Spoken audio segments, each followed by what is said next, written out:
Hello, this is the Extraordinary Rayman because my opinion is just that interesting. Today I'm doing something a little different. I'm doing a tag team review with, My name is Richard. I am an inspiring film critic from the Chicago area.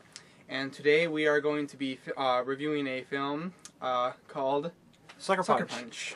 Alright, I'll go first. Sucker Punch. When I first heard about this, I was really excited.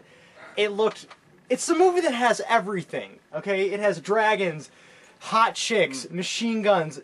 It has zombies. I didn't know it had zombies until like yesterday. It's awesome. So I was really excited to see this, more excited than anything, even like frickin' Thor and whatnot. So we finally went to see it, and I have to say, this movie is what I expected it to be. It's lots of action, it's beautifully filmed. Zack Snyder is incredible at putting things on screen. He knows exactly what the look and feel of something he wants to get across. However, when it comes to intelligence, there's not a whole lot there. It's not dumb. It's not like Transformers 2. There's not gaping plot holes and insults to your intelligence. It just doesn't fulfill any sort of character or story or even structure. Richard? True. When I first saw the trailers for Zack Snyder's Sucker Punch, I am not a big Zack Snyder fan. I was underwhelmed by 300. I am impressed, of course, by the visuals. The fact that it redefined the past 3 years of film with the way it looks and the slow-mo and the effects of camera. Oh, absolutely.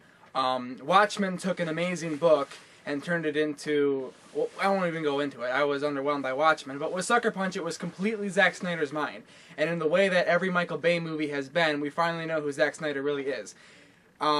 This played out like a little boy playing with his toys or doodling in a book, okay?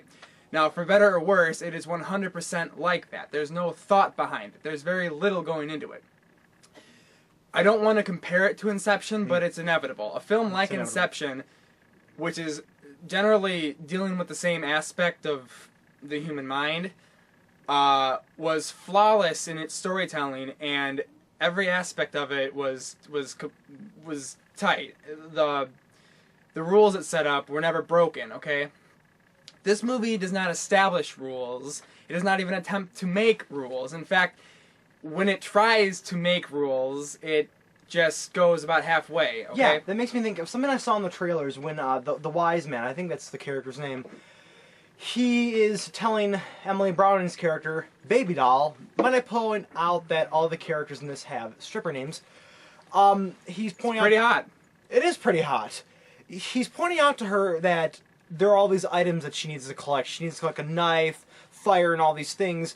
And in the trailer, when they're showing the items, they usually will cut to something in the dream world. Like when he says knife, it's her sword. When they mention fire, that signifies the dragon. But in the actual dream world, this doesn't work like this. The fire is representative of the lighter. They actually have a map, but that's pretty much it. They don't really... The items don't actually stand for anything. The dream world does not reflect reality. Yes, exactly.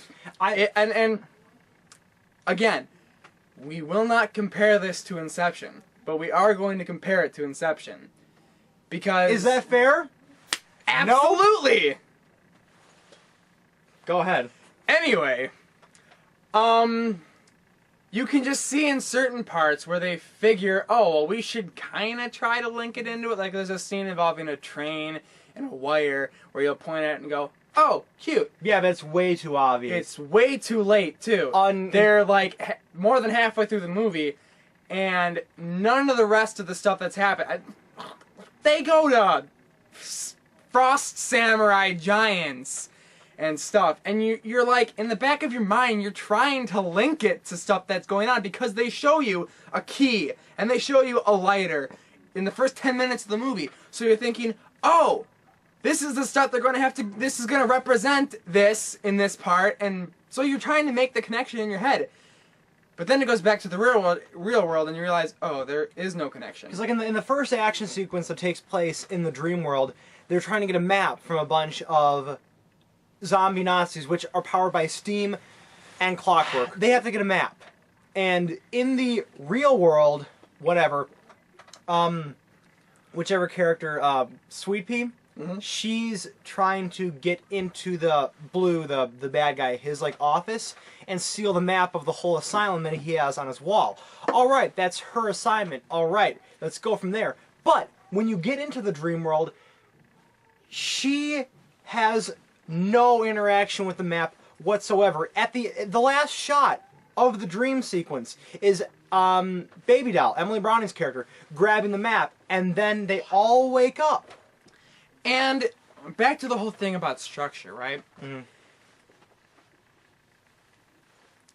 The scenes, and you know what we're talking about if you've seen the trailer, all begin with them performing a dance of some sort. Yeah, the dream world sequences. Right, okay?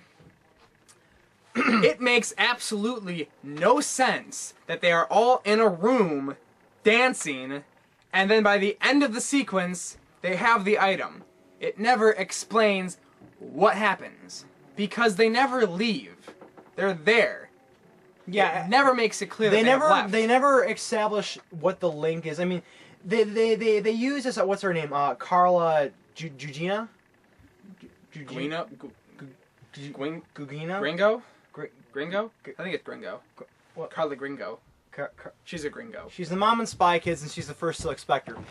She plays music with them and tries to work with them mentally so they can escape the terrors that this place is. So that's kind of given as an explanation, but it's really not enough. It doesn't explain how it actually affects the physical world, which it does. You can see, it can be accepted as, all right, they go into their own minds and can go on adventures that have no actual bearing in the physical world. Right. But it doesn't explain how this actually helps them. Because once again, when it comes to structure and like what I was talking about with them not actually interacting with the real world and the dream world, Jamie Chung's character, Amber, always in the sequences, she's also very hot.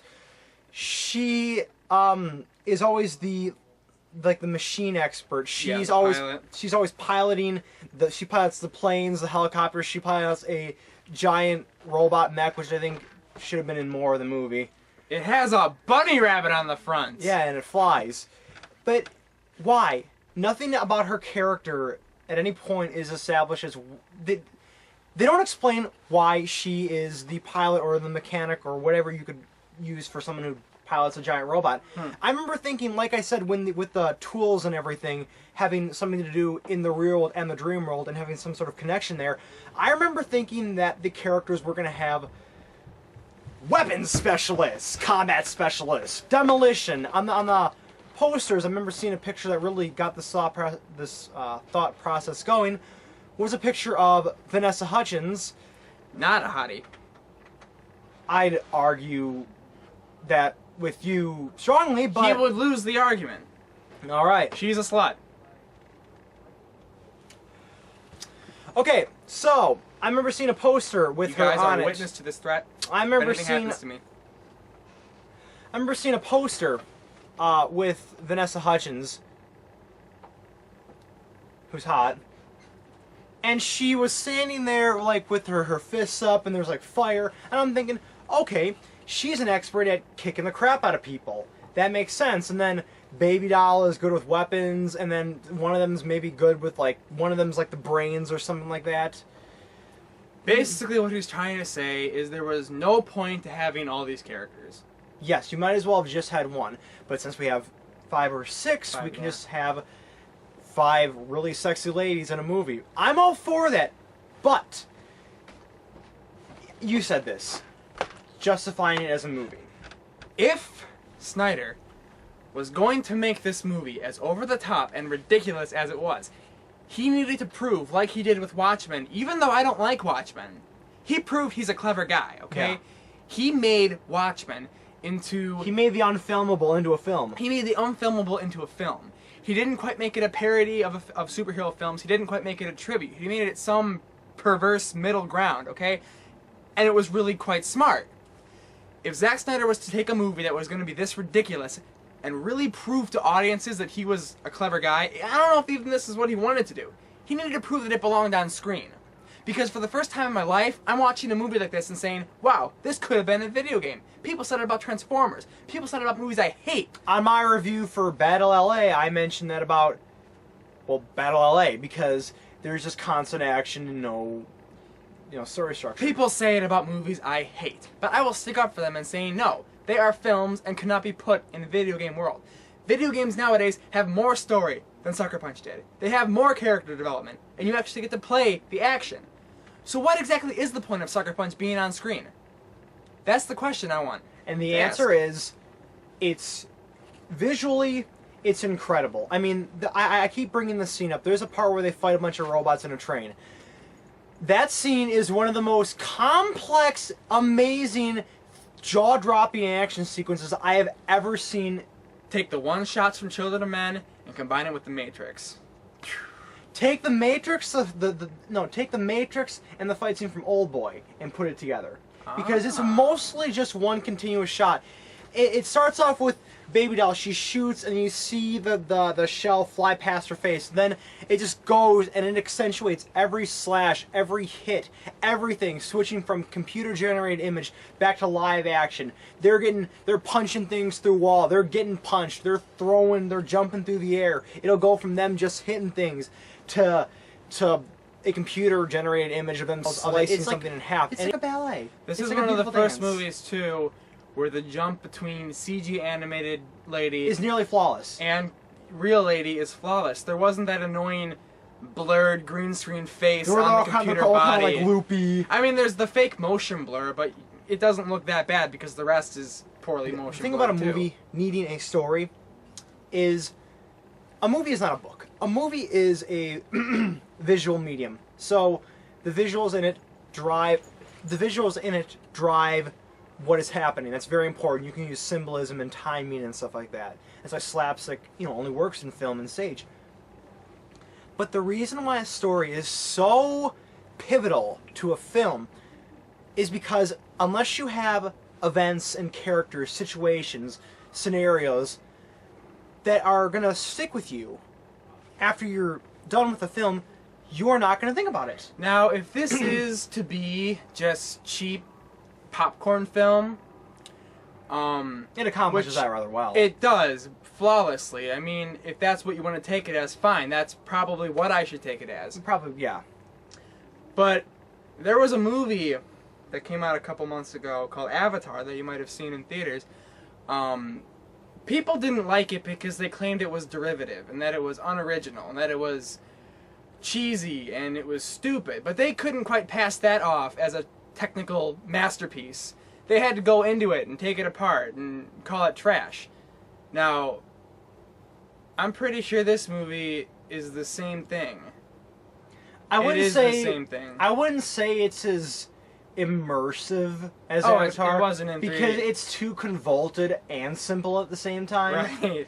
So, unlike Avatar, which is I don't think Avatar is necessarily derivative or generic. I think it's more simple, very simple. Because see, very simple. Unlike, it's less like the Star Wars prequels, which is what everybody thinks it is, and more like the original Star Wars. Not as mind-boggling, not as mind-blowing as original revolutionary as original Star Wars. Humor me for a moment. What I mean by that is, in Avatar, you have basic characters. You have the Marine with the heart of gold, the jerk scientist. You have the Michelle Rodriguez character, played by Michelle Rodriguez. Not a hottie. Not a hottie. But it's safe, because you know who everybody is. You know their personalities, their character traits. There's a real person. There's a very basic human behind it, but there's still a person in it. But Sucker Punch, like Avatar, is fueled by its imagination. But the problem with that being is it's just Zack Snyder's imagination, and it doesn't help, it doesn't do anything for your brain. None of it sticks with you. None of it sticks with you.